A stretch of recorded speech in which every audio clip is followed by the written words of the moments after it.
kids, minus husbands, minus boyfriends, minus any male companions.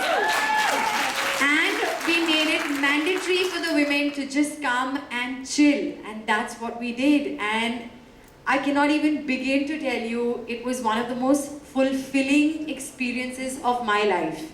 I was so happy that we could just give those few moments of sheer laughter, happiness and joy to our tribe, to women that we know, we don't know, who flew down from all over the country to come and be only with women.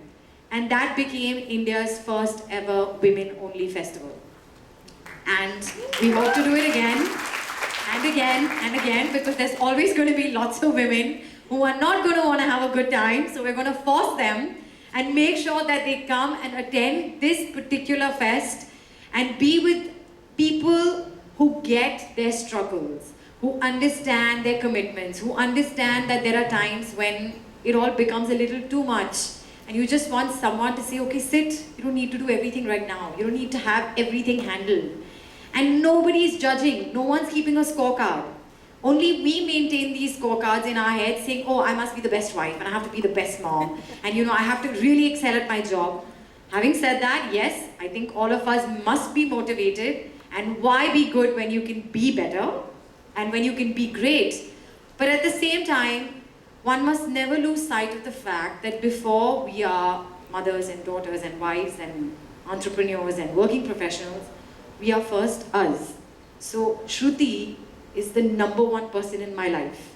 After that, she's a mother. After that, she's a wife. After that, she's a daughter. But she's Shruti first. And for me, it's very important. I get to live my life just once. I don't get to do this again. And neither does anyone else in this room. So if you mess it up once, it's done. That's the scorecard you don't want should go with any crosses. You don't want to sit back at a point in your life when your kids have moved on, which they will. Your husbands will be grouchy, which they will. Unfortunately, your parents may not be around, which is the saddest truth about all our lives.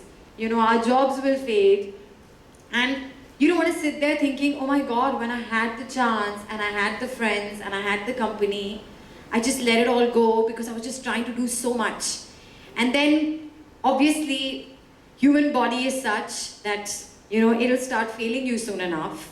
Of course, you have to stay healthy, which is a big thing that Gul and I propagate as women, that your fitness has to be your top priority.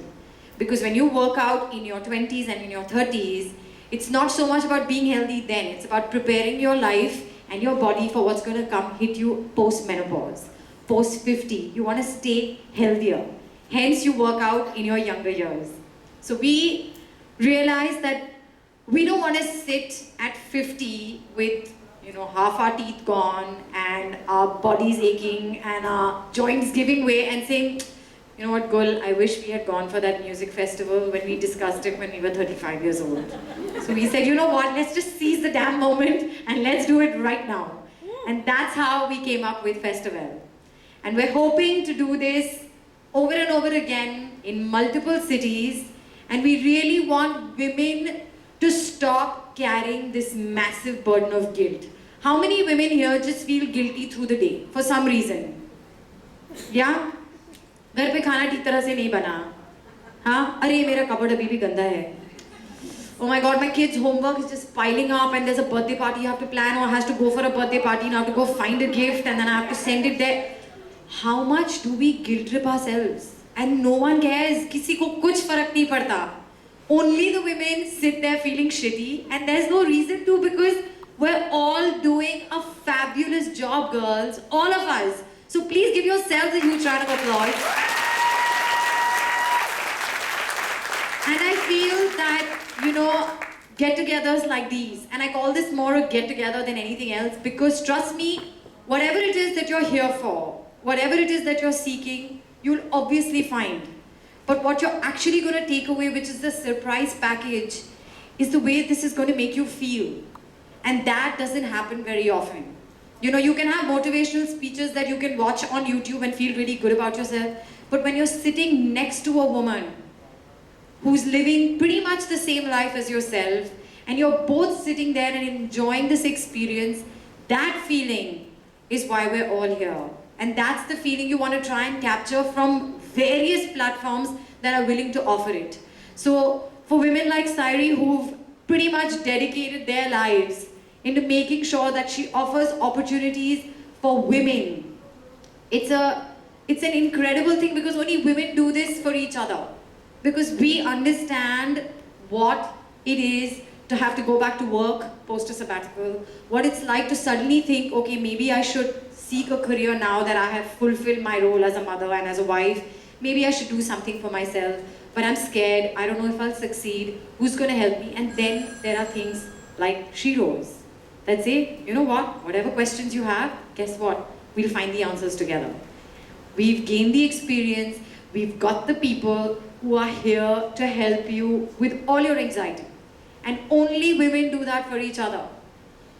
So for me, I think why I'm here today is just to talk about the fact that my greatest sources of strength and support have been the women in my life. Number one being my mother, of course, because I've always been a working girl. I've been a professional, but then 3 years ago I got pregnant and I decided to take a break.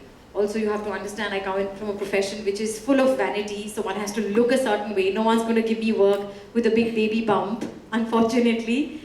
And I decided to stay back home, and I wanted to watch the miracle of what it's like to raise a human being. And I have to say that it is pretty damn incredible. And I'm fortunate that I could take the time off to be around my daughter Alina. But now she's going to be 3 on the 23rd of July. And I started to miss being Shruti Sheth. I started to miss the fact that when I walk in on a set, I'm treated like royalty. I miss that. I miss the fact that I was financially independent. I wanted to earn my money again. Being an actor and a public figure, so to speak, I am, along with the guilt, I also have another sin which is called vanity. It's very sad and depressing to start becoming unknown, to start fading into oblivion. And it weighed down on me, and I wanted to have the spotlight again. And I said, why not? Why am I becoming the girl who used to be an actor? And I sat with my parents, my mother specifically, and I said, I want to go back to work. And she said, go, I'm here. Your daughter's looked after, you don't have to worry. And I cannot tell you what an instant confidence booster that was. And I had friends who said, listen, we're here. We're all Alina's mums, okay? If you're at work, she can come home, we'll get her, we'll look after her, you go work. And I can't tell you how amazing it felt to know that there are so many people out there who want this for me. And they knew that I wanted it so badly that they were willing to do whatever it took to abate my guilt and keep me stress-free while I am doing a 12-15 hour work day, really far away from home. And coming back home, I leave in the morning, Alina's sleeping, I come back home and Alina's sleeping. I don't see her. But I know that she's loved, I know that she's looked after. And that's why I've been able to go back to work. And like that, I'm sure for many of you in here, you know, I know that all mums want nothing more than to be with their kids, and you want to make sure that your house is taken care of, and that your tired husband who comes back from work must be given hot food on the table. Bullshit. There's a microwave, they'll heat it and eat it. It's fine. Okay?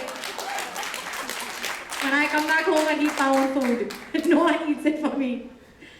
Having said that, I don't necessarily pay many compliments to my husband Danish, but I must, because of course, after I spoke to my mother, who was my first go-to person, my second go-to person was obviously Danish.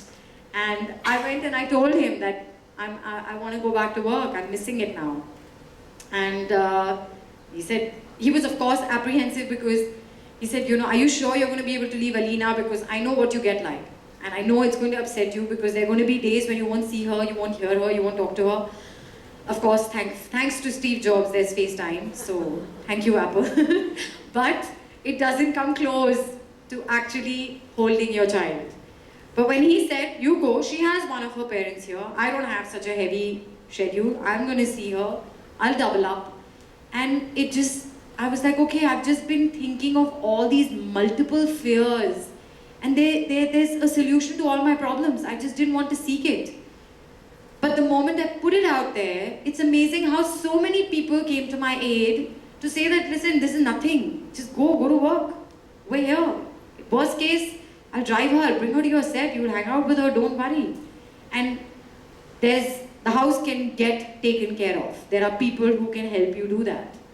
You don't have to do everything at all times perfectly. And that's how I went back to work. And it's been hard. It's been only 3 months. It's amazing that I'm even standing here because my production house doesn't give me time to breathe. I'll say, "Main saas le lu, nahi, man, time nahi hai." It's literally like that.